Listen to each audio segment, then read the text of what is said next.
Hi, I am Dr. Elizabeth Samantha Rothschild Judge, talking about marital relationships, getting married, finding that right person, and then committing to that particular person.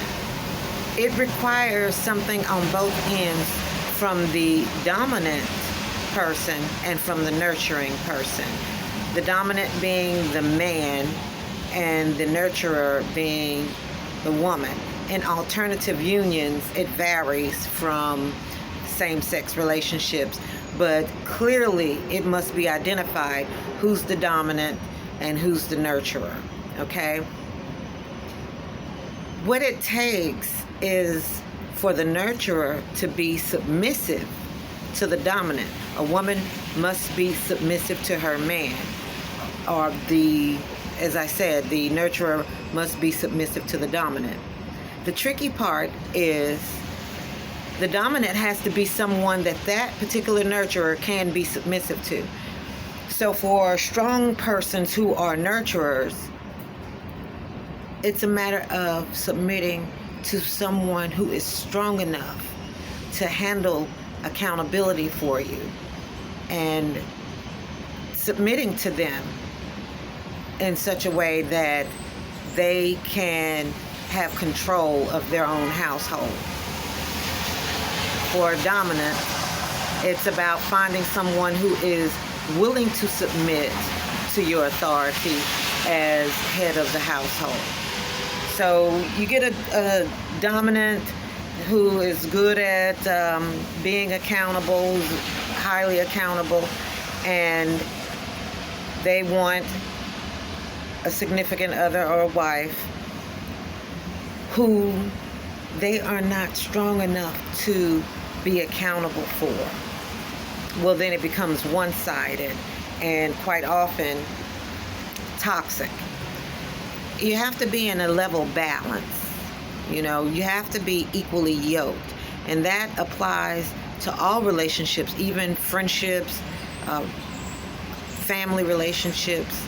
It's got to be an equal yoking for the personalities, the character attributes. What one person wants, the other person has to be willing to accept, even if they don't want it.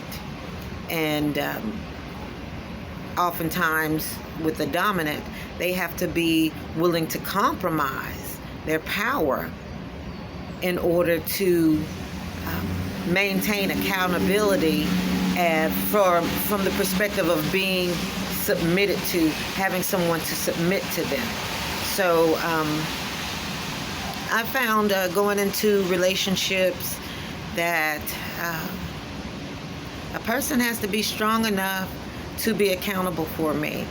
There are some types of ways that a woman will automatically by nature submit to the man she's with, that for me, it has to be a certain type of man of a certain type of status, certain stature, great accountability, a high appraisal, and one who appreciates things that are valuable. So keeping that in mind, a person who's dominant doesn't need to come off overbearing and overly controlling when they are with someone who they can accept accountability for and would be able to submit to them completely. I have high standards. I'm held to a high level of accountability by church and state. And so there are some ways that I cannot submit to a person if they don't have a particular standard of ethics and morals because of the standards to which I'm held spiritually and legally. So I figure it's probably going to take some time for me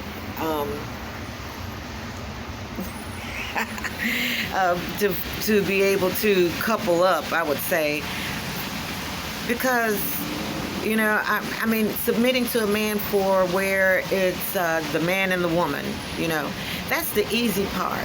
The difficult part is maintaining the relationship for mutual satisfaction and companionship. I mean, no man can be happy with a woman who doesn't do what he says to do. You know, it's love, honor, cherish, and obey. Yet I can't obey a man who is going to put me in danger, who is going to compromise my security, who is leading me into illegalities with regard to regulations, or leading me into sin with regard to my spirituality. So it's about that standard and having someone not only that is good enough for you, but someone who is fit for you. Just because someone is good enough for you does not make them fit. And just because someone seems fit to you does not mean that they're actually submitting or they're actually taking accountability seriously. With regard to, you know, like the man treating the woman as himself, you know, those sorts of things. So that's something to consider in all relationships, to be equally yoked and understanding the boundaries. And then also when seeking to get with someone for a progressive relationship that may lead into monogamy, it's about understanding the things that are permissible, allowable, expedient, and lawful for it to be a good, non-toxic, a healthy relationship. Otherwise, it becomes one-sided and someone's unhappy, and I just don't believe in maintaining in something, a relationship where I'm not happy. We don't have to go through our lives miserable. And if you're in a relationship or marriage and you're totally miserable, then you made the wrong decision legally to marry someone who isn't structured or fit to be your significant other. And that's one of the reasons why divorce was given, because God understands the hearts of man. So, and then to separate off and have to come to terms with, you've been married to someone for so long or been with someone for so long whom is not compatible for you or not fit for you, and having to dissolve what is legally a marriage because really spiritually it wasn't your husband or wife. You legally unionized with someone who is meant for someone else, because there is someone for everybody. All right, that's all I wanted to talk about today. You all have a great day.